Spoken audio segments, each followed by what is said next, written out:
হাই বন্ধুসকল, আপোনালোকক আমাৰ আসাম XYZ চেনেলৰ অন্য এটা ভিডিঅ'লৈ স্বাগতম জনালোঁ। অংগনবাড়ী ৰিক্ৰুটমেণ্ট 2024 অংগনবাড়ীত বৃহৎ নিযুক্তি দিয়া হৈছে বন্ধুসকল। 51,844টা পদ মুকলি হৈছে। বয়স 18 বছৰৰ পৰা পাৰিব এপ্লাই কৰিবলৈ আৰু অৰ্হতা বিচৰা হৈছে 5 পাছৰ পৰা। মাত্ৰ আপোনালোকে 5 পাছ কৰিলেও এপ্লাই কৰিব পাৰিব। 5 পাছৰ পৰা ডিগ্ৰীলৈকে ভেকেঞ্চি আছে।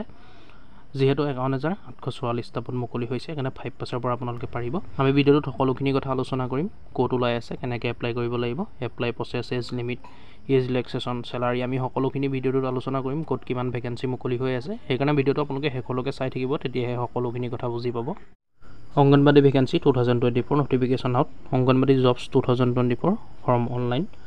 অংগনবাড়ী ভাৰতী 2024 document. Anganwadi recruitment 2024 apply online for. দেখিছে আপোনালোকে 51,844টা পোষ্ট ভেকেঞ্চিজ মুকলি হৈ আছে।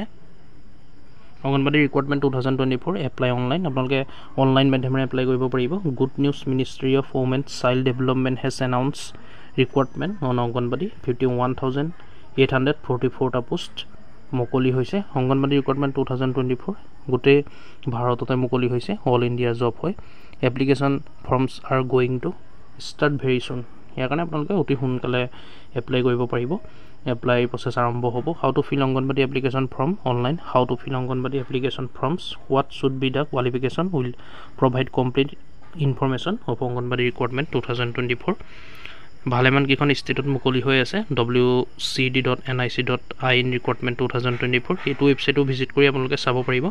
Anganwadi recruitment notification for 51,844 post has been issue. এপ্লিকেশ্যন ফৰ্ম for Anganwadi recruitment 2024 have start online. Interest candidates who want to fill the application form for Anganwadi recruitment should fill the application form through the official website before the last date. আপোনালোকে দেখিছে last ডেটৰ আগতে apply কৰিব পাৰিব। Anganwadi vacancy 2024 notification out. Notification already out হৈ গৈছে। Notification মুকলি হৈছে। Department, ministry of women and child development.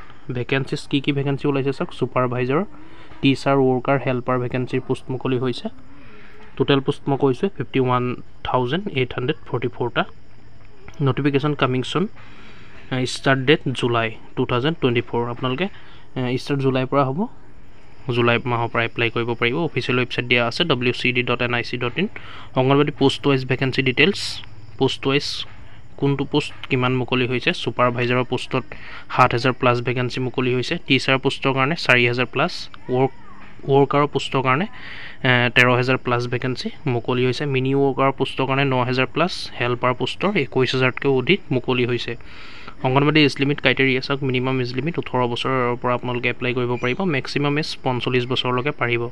লগতে এজ ৰিলেক্সেশ্যনো থাকিব এক্সট্ৰাকৈ এজ পাৰ ৰিক্ৰুটমেণ্ট 2024 ৰুলছ। চৰকাৰী ৰুল অনুসৰি এজ ৰিলেক্সেশ্যন দিয়া হ'ব। মই যেনেকৈ আপোনালোকক কৈছোঁৱে, SC ST কাৰণে 5 বছৰ থাকে, OBC MOBC কাৰণে 3 বছৰ এজ ৰিলেক্সেশ্যন থাকে। তেনেকৈ চৰকাৰী ৰুল অনুসৰি এজ ৰিলেক্সেশ্যনো দিয়া হ'ব। Anganwadi application fees general, OBC, WS নালাগে। SC ST কেণ্ডিডেটেও পে' কৰিব নালাগে। অৰ্থাৎ এপ্লিকেশ্যন ফিজ আপোনালোকে পে' কৰিব নালাগে। Anganwadi state wise details. ভালেমানকেইখন ষ্টেটত মুকলি হৈ আছে। নাম্বাৰ অফ ভেকেঞ্চিজ দেখিছে state. Andaman and Nicobar Anganwadi recruitment. Andaman and Nicobar 10টা ওলাই আছে। অন্ধ্ৰপ্ৰদেশ অংগনবাড়ী ৰিক্ৰুটমেণ্ট। অন্ধ্ৰপ্ৰদেশত 1800টা পোষ্ট মুকলি হৈছে। বাকী ষ্টেটসোপাৰ কথা নাযাওঁ, আমি অসমৰ কথাটোকে পাতোঁ। অসমত কিমান ওলাই আছে আমি এইটো চাই লওঁ। এই চাওক আপোনালোকে আসাম অংগনবাড়ী ৰিক্ৰুটমেণ্ট। ইয়াত 7,100টা পোষ্ট মুকলি হৈ আছে। আমাৰ অসমৰ কাৰণে আছে 7,100টা পোষ্ট। বাকী বিহাৰতো ওলাই আছে, ছত্তীশগড়, গোৱা, গুজৰাট, বাকী ষ্টেটসমূহতো মুকলি হৈ আছে। আমাৰ অসমৰ কাৰণে 7,100টা পোষ্ট মুকলি হৈ আছে।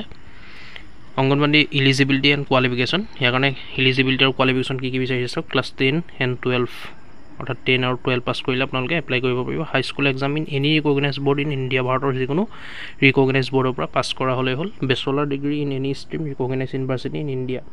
বেচেলাৰ ডিগ্ৰী কৰা হ'লেও পাৰিব। যিকোনো ষ্ট্ৰীমৰ পৰা, আৰ্টছ, ছায়েন্স, কমাৰ্চ, যিকোনো ষ্ট্ৰীমৰ পৰা আপোনালোকে বেচেলাৰ ডিগ্ৰী কৰিলে এপ্লাই কৰিব পাৰিব। ৰিকগনাইজ ইউনিভাৰ্চিটিৰ পৰা পাছ কৰা হ'ব লাগিব ভাৰতৰ। মোৰ eligibility details, read the notification. Anganwadi ছুপাৰভাইজাৰৰ কাৰণে ডিগ্ৰী বিচৰা হৈছে। আপোনালোকে মানে গ্ৰেজুৱেশ্যন কৰিলে অংগনবাড়ী ছুপাৰভাইজাৰৰ কাৰণে এপ্লাই কৰিব পাৰিব। অংগনবাড়ী টিচাৰৰ কাৰণেও ডিগ্ৰী বিচৰা হৈছে। অংগনবাড়ী ৱৰ্কাৰৰ কাৰণে 10-12 পাছ, অৰ্থাৎ মেট্ৰিক আৰু হাই ছেকেণ্ডেৰী পাছ কৰিলে অংগনবাড়ী ৱৰ্কাৰৰ কাৰণে এপ্লাই কৰিব পাৰিব। অংগনবাড়ী মিনি ৱৰ্কাৰৰ কাৰণে 10 পাছ বিচাৰিছে অকল, আৰু অংগনবাড়ী হেল্পাৰৰ কাৰণে 5 আৰু 8 পাছ। দেখিছে আপোনালোকে 5 পাছৰো ভেকেঞ্চি আছে অংগনবাড়ী হেল্পাৰৰ কাৰণে। How to fill Anganwadi vacancy 2024 application form online ইয়াৰ কাৰণে আপোনালোকে ফাৰ্ষ্ট ষ্টেপ দিয়া আছে to fill the Anganwadi requirement form. You have to open the official website of the Ministry of Women and Child Development. এইটো ৱেবছাইটত আপোনালোকে গৈ পেলাই এপ্লাই কৰিব পাৰিব যেতিয়া এপ্লাই আৰম্ভ হ'ব মই ভিডিঅ' জৰিয়তে আপোনালোকক জনাই দিম আৰু লিংকো মই ডিছক্ৰিপশ্যনত দি থম আপোনালোকে খালি চেনেলটো তাৰ কাৰণে ছাবস্ক্ৰাইব কৰি দিব এইখিনি কৈ নিদিওঁ মই পিছত যেতিয়া মুকলি হ'ব তেতিয়া আপোনালোকক ভালকৈ মই A to Z বুজাই দিম ছেকেণ্ড ষ্টেপ থাৰ্ড ষ্টেপ কেনেকৈ এপ্লাই কৰিব গোটেইখিনি ক'লে যিহেতু ভিডিঅ'টো দীঘলীয়া হৈ যাব anganwadi jobs 2024 form apply online registration log in ইয়াত লিংকসমূহ দিয়াই আছে মই ডিছক্ৰিপশ্যনত দি থম আপোনালোকে লগ ইন কৰি ৰেজিষ্ট্ৰেশ্যন কৰিব তাৰপিছত লগ ইন কৰিব পাৰিব নটিফিকেশ্যনখন চাই ল'ব মই ডিছক্ৰিপশ্যনত দি থম ৰিক্ৰুইটমেণ্টৰ নটিফিকেশ্যনো আছে গতিকে বন্ধুসকল দেখিলে আপোনালোকে কিমান ভেকেঞ্চি ক'ৰ কাৰণে মুকলি হৈ আছে কোন কোন ষ্টেটত কিমান ভেকেঞ্চি মুকলি হৈ আছে আপোনালোকে দেখিলে আপোনালোকক দেখুৱালোঁ তাৰ কাৰণে আপোনালোক ৰেডি হৈ থাকক এপ্লাই কৰিব পাৰিব জুলাই মাহতে ভেকেঞ্চি মুকলি হ'ব তাৰ কাৰণে ডকুমেণ্টছৰ কথা ইয়াত মেনশ্যন কৰা নাই ডকুমেণ্টছৰ কথা কোৱা নাই আপোনালোকে জেনেৰেলি যিখিনি ডকুমেণ্টছ এটা ৰিক্ৰুইটমেণ্টৰ কাৰণে প্ৰয়োজন হয় সকলোখিনি আপোনালোকে গোটাই থ'ব অনলাইন এপ্লাই কৰিব পাৰিব গতিকে ভিডিঅ'টো ইমানেই আছিলে বন্ধুসকল ভিডিঅ'টো চাই যদি ভাল পালে লাইক কৰিব ভিডিঅ'টো শ্বেয়াৰ কৰিব যাতে সকলোৰে সুবিধা হয় আৰু কিবা সুধিবলগীয়া থাকিলে নিশ্চয় কমেণ্ট কৰি জনাব আৰু এনেকুৱা ধৰণৰ আপডেটবোৰ পাই থাকিবলৈ আমাৰ ইউটিউব চেনেলটো ছাবস্ক্ৰাইব কৰি ল'ব ছাবস্ক্ৰাইব কৰিবলৈ পাহৰি নাযাব ধন্যবাদ